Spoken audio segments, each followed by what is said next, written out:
AC Noticias, periodismo multimedia.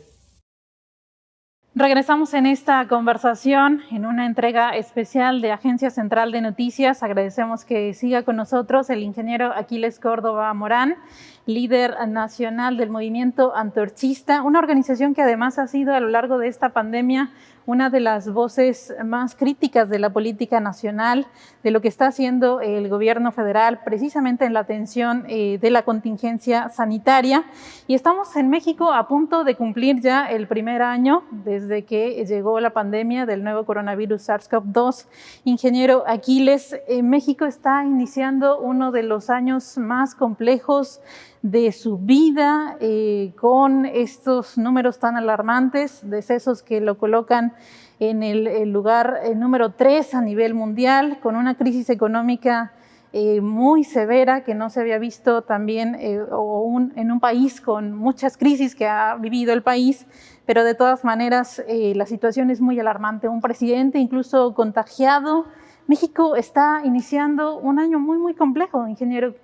Evidentemente que sí, yo creo que esto es algo que lo ve todo el mundo y desafortunadamente una buena mayoría de mexicanos no solo lo ve, sino que lo está sufriendo en carne propia. Es indudable que hay una crisis económica muy severa, es indudable que hay una crisis de salud muy severa, casi una tragedia nacional, o una tragedia nacional sin el casi, y es evidente que también estamos muy atormentados, muy pues preocupados, lesionados, lastimados por la violencia, que tampoco cesa, por la inseguridad. Y evidentemente que todo esto pues no es puramente casual, no es el resultado de la pura casualidad o no es algo inevitable, sino que es una prueba y es una consecuencia de que las políticas que se están adoptando, que se están poniendo en práctica, tanto en el terreno económico como en el de la salud y como en el de la seguridad, son políticas fallidas, son políticas erróneas que el gobierno debería corregir. Están también a punto de cumplirse 3 años precisamente la gestión del presidente Andrés Manuel López Obrador. ¿Podríamos adelantar, concluir que estamos ante medio sexenio perdido? Yo creo que precisamente el gobierno el gobierno de López Obrador, el gobierno de la Cuarta Transformación, es un ejemplo muy claro de lo que yo decía antes, es decir, de la miopía que tienen muchos políticos a la hora de tratar de diagnosticar la situación de su país, la problemática de su país, por decir así, la enfermedad, la dolencia que padece su país. Y, por lo tanto, equivocan también la medicina que le quieren aplicar a su país.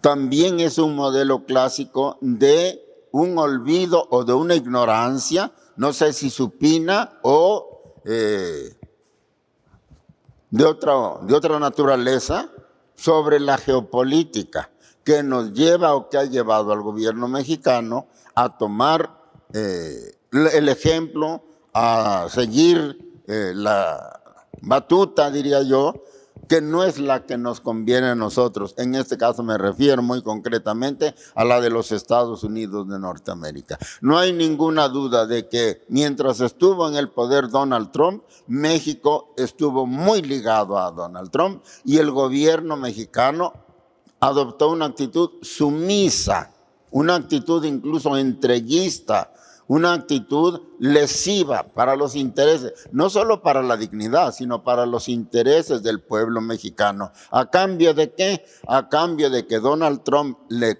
garantizara al presidente y a su proyecto libertad plena para hacer en México, para aplicar en México a su leal saber y entender, sin temer nada de los Estados Unidos, que siempre nos están espiando y vigilando, su proyecto de la Cuarta Transformación.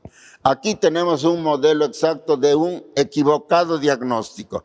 El presidente López Obrador llegó al poder diciendo que el mal del país, el mal fundamental, era la corrupción, y que su gobierno se dedicaría prácticamente de modo exclusivo a combatir la corrupción. Y también digo yo, es un modelo de cómo se olvidan ejemplos como el de China o como el de Rusia, incluso como el de Cuba, que también tiene aspectos muy positivos, y en cambio nos ligamos más a los Estados Unidos, aceptamos nuevas condiciones más leoninas del imperialismo norteamericano, por ejemplo en el TEMEC, y eso es lo que estamos mirando. El resultado de todo eso, el fruto de todo eso, de esos errores desde mi punto de vista, es lo que estamos mirando. Estamos comprobando a casi ya iniciándose el tercer año de gobierno, ya casi la mitad del sexenio, estamos comprobando que la política anticorrupción es un fracaso. Es decir, no es el remedio.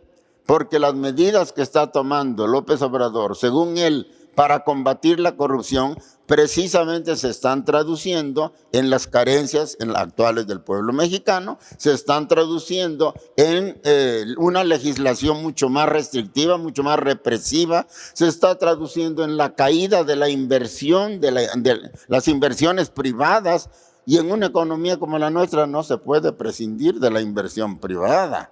Si no tenemos un modelo diferente, un modelo socialista, y permanecemos dentro de un modelo de economía privada, no se puede ahuyentar a la inversión sin provocar daños graves como lo estamos mirando en México. Y claro, finalmente ahí tenemos el resultado de esta política errónea también en el terreno de la pandemia. Sí, mucho de la explicación de la tragedia que estamos mirando de la pandemia, que estamos viviendo de la pandemia, se explica por el combate a la corrupción. No se quiso gastar dinero en las pruebas de los enfermos, no se quiso gastar dinero en las vacunas para la gente, no se quiso gastar dinero en el sistema de salud, no se protegió a los médicos adecuadamente, se dejaron de comprar medicinas que necesitan otro tipo de enfermos, niños con cáncer, diabéticos, etcétera, porque estamos ahorrando, porque estamos en austeridad, porque se está combatiendo a la corrupción. Sí, pero la estamos combatiendo matando a los mexicanos, y eso definitivamente es absurdo. Estamos conversando con el ingeniero Aquiles Córdoba Morán, líder nacional del movimiento antorchista, una organización que incluso marcó su proyecto político de manera muy clara, incluso antes de que llegara al poder el presidente Andrés Manuel López Obrador.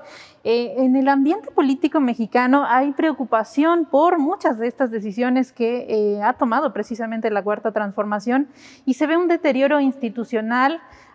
Usted adelantaba sobre esta legislación cada vez más punitiva en nuestro país, que está deteriorando mucho la vida institucional. El ambiente político, los partidos de oposición, ¿están haciendo poco precisamente para evitar este deterioro institucional, ingeniero?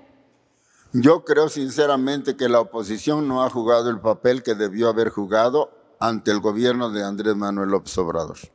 Desgraciadamente, la conducta que ha seguido la oposición es una conducta que no depende tanto, no hay, por decir así, no hay una responsabilidad personal. No quisiera yo dar ningún nombre porque yo miro el problema de otra manera. Es una cierta conformación mental de nuestros políticos, que es el fruto de nuestra historia, que es el fruto cuando menos que se ha formado a lo largo de varios años, cuando menos desde el final de la Revolución Mexicana, la Constitución de 1917, hasta nuestros días. La oposición, mientras gobernó el PRI, simplemente no existía, no había oposición. Nadie se entrenó para hacer verdadera oposición. La contraparte del gobierno la llevaron siempre el Partido Comunista entonces y algunos otros grupos de izquierda, pero tenían una vida marginal, estaban colocados fuera de la ley y tampoco tuvieron un verdadero ejercicio de oposición abierto, público, en términos de la ley, dentro de la Constitución, por la misma situación marginal de esa gente. El partido que siempre se mantuvo relativamente más activo fue el Partido Acción Nacional, pero durante mucho tiempo el Partido Acción Nacional tampoco tuvo la oportunidad de formarse y de precisar, de ensayar incluso su proyecto de país de manera que se viera como una verdadera alternativa a lo que el país necesita. Los priistas pues casi fueron solos hasta el año 2000 cuando Fox derrota al PRI y hay un recambio, hay un nuevo partido en el poder con Vicente Fox. No tenemos una verdadera oposición.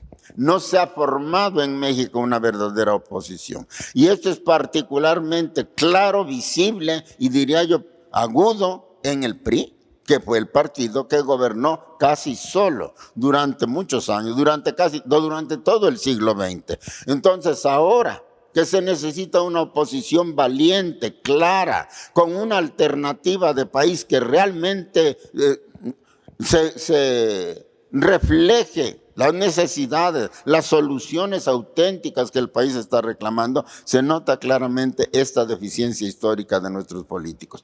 No saben ser oposición, no han sabido sistematizar, no han sabido recoger todos los errores y darles una explicación única, una explicación de fondo y plantear una alternativa que supere lo que está el modelo de la Cuarta Transformación. Se han dedicado a darle pequeños pellizcos, a hacer críticas muy parciales y sobre todo buscando no perder las posiciones políticas que ya tenían conquistadas e incluso ampliando su poder o los cargos de elección popular que lograron mantener las oposiciones, y esto los lleva incluso a veces a conciliar, los lleva incluso a veces a conceder y hasta a aprobar muchas de las medidas erróneas, graves incluso, que la Cuarta Transformación ha emprendido. Entonces la oposición ha jugado un papel, diría yo, poco relevante y muy limitado, tratando de sobrevivir y de ampliar su cuota de poder, pero sin sentirse una verdadera alternativa global que realmente le plantea al país una superación del modelo de la Cuarta Transformación, una superación que al pueblo le convenza, que le demuestre al pueblo que ese proyecto de la oposición realmente no solamente va a ser distinto, sino mejor. ¿Y mejor para quién? Mejor para las clases trabajadoras. Eso no lo ha sabido hacer la oposición. Y entonces, evidentemente, el pueblo, la gente está un tanto como sin brújula. No ve por dónde está la salida. Esa es una deuda que tenemos los políticos del país, o que tienen los políticos del país con nuestro pueblo trabajador, con nuestro pueblo, pues que es el más olvidado y el más marginado en este modelo. Es decir, se profundiza la orfandad de los sectores populares que históricamente en los sexenios del PRI, incluso el propio López Obrador, que llegó abanderando a estos sectores populares, y lamentablemente lo que se ve con el paso de estos 3 años es que esa orfandad sigue. Indudablemente, aquí se comprueba otra cosa que yo decía. Los pueblos, y México no es la excepción, podemos revisar qué pasó en la Guerra de Independencia, qué pasó en la Reforma, qué pasó en la Revolución de 1910-17, son los que han puesto la sangre, son los que han tomado las armas, han jugado el papel de carne de cañón, de fuerza fundamental en las luchas sociales que acabo de mencionar. ¿Y cuál ha sido el beneficio que ha obtenido el pueblo? Muy poco. No diré que nada, pero muy poco. Sobre todo en la Revolución Mexicana. La Revolución Mexicana fue una revolución en la que el peso fundamental lo llevaron los campesinos y en alguna medida los obreros, que todavía no era una clase muy desarrollada. Todavía el proletariado mexicano no tenía una dimensión como para hacer sentir su peso definitivo en la Revolución Mexicana, aunque evidentemente no estuvo ausente, pero la Revolución Mexicana la llevó sobre sus espaldas el campesinado. ¿Y cómo está el campesinado actualmente? Prácticamente igual que antes de la Revolución. Mutatis mutandi, claro, hay algunas cosas que han mejorado. ¿Por qué? Porque el pueblo mexicano fue a la revolución sin tener su propio proyecto de país, sin tener claro que tenía que tomar el poder el pueblo y poner en práctica ese proyecto. Al pueblo le ha faltado su propia visión, le ha faltado su propio proyecto de país y entender que ningún proyecto de país se puede llevar adelante si no se conquista el poder político. Por eso todas las revoluciones, todos los movimientos sociales tienen siempre una apariencia política. Es decir, empiezan como una lucha política, una lucha por el poder. Pero las verdaderas revoluciones no se limitan al poder político, porque ven en el poder político no un fin, sino un medio para poner en práctica su proyecto económico social. Eso, digo yo, le ha faltado no solo al pueblo de México, a los pueblos del mundo en general. Pero pongo de ejemplo a México en la Revolución Mexicana. Y aquí lo vemos, aquí lo estamos mirando. El pueblo mexicano no tiene proyecto. El pueblo mexicano no ha logrado entender todavía qué es lo que necesita, qué es lo que debe pelear, cómo lo debe pelear y contra quién lo tiene que pelear. Y esto que deberían tenerlo claro y obrar en consecuencia los partidos, pues vemos que no es tampoco eso, ¿no? Los partidos políticos no se sienten. Y si lo sienten, no lo han llevado a la práctica, no lo han materializado, representantes del pueblo. No están buscando abrirle los ojos al pueblo, poner en manos del pueblo un proyecto de país para que el pueblo lo defienda y lo ponga en práctica, sino que están en busca del poder, de los cargos de elección popular, pero sin tocar, por así decir, el modelo económico que al pueblo le está causando muy serios problemas. Y el resultado final, pues, es que el pueblo mexicano, como decíamos, Francis, no tiene brújula. Sigue esperando el pueblo mexicano una organización política que realmente se haga cargo de representar sus intereses, que además demuestre que sabe cuáles son esos intereses y que demuestre que sabe cuál es la salida, cuál es la verdadera solución a esos intereses. Tienen que encontrarse el pueblo y la conciencia de los problemas y necesidades de ese pueblo, unirse, fundirse en una sola cosa y tratar de mejorar la situación del país. Tratar, como digo, para no caer en la utopía, tratar de que el modelo económico neoliberal sea controlado, sea reconducido, sea limitado y de alguna manera obligado a tomar en cuenta los intereses de la gente y responder de manera precisa a las necesidades y a las carencias de la gente. Eso no se va a lograr con la oposición actual desde mi punto de vista. Si la oposición actual no entiende que necesita tras de sí la fuerza organizada del pueblo. Y el pueblo no se va a organizar y no se va a levantar, no se va a movilizar si no tiene la conciencia de por qué y para qué tiene que hacerlo. La aguda visión del ingeniero Aquiles Córdoba Morán en esta conversación que compartimos con todos ustedes. Vamos a ir a una pausa y seguiremos platicando con él en esta visita que nos ha permitido adentrarnos a la visión de uno de los líderes sociales más importantes de la vida contemporánea en México. Volvemos. AC Noticias, periodismo multimedia.